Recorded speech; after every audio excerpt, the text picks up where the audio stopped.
Prince found their faces inches apart, his heart pounding wildly in his chest.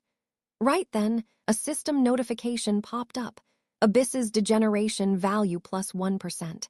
He brushed it aside, annoyed like he didn't already have enough problems. "Calm down," he said firmly. "Even if your degeneration goes up," he thought, "raw meat is still inedible and you can't eat it." Abyss just stared straight at him, unblinking. Another alert flashed. Degeneration value plus 1%. Prince's mind went blank. That's it, I'm done for.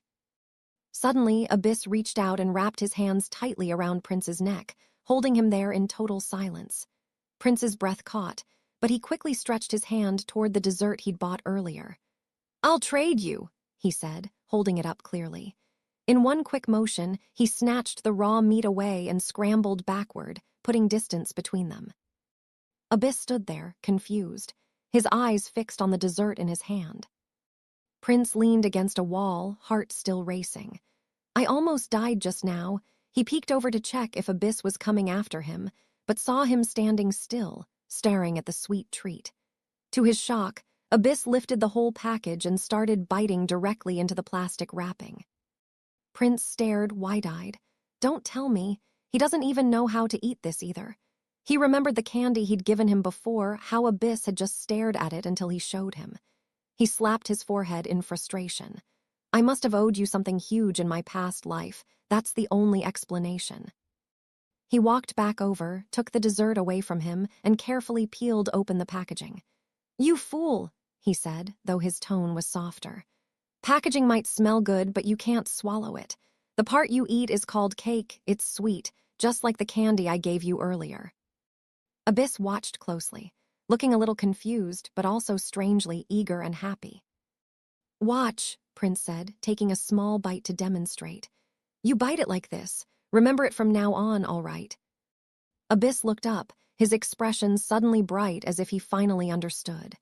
He reached out and took the cake back, holding it carefully.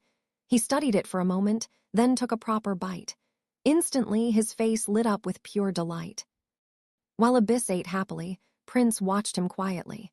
He really eats just like a little kid, he thought. Abyss suddenly lifted his head and looked right at him. Prince hesitated, wondering what he was going to do, when Abyss spoke clearly for the first time. "It's delicious."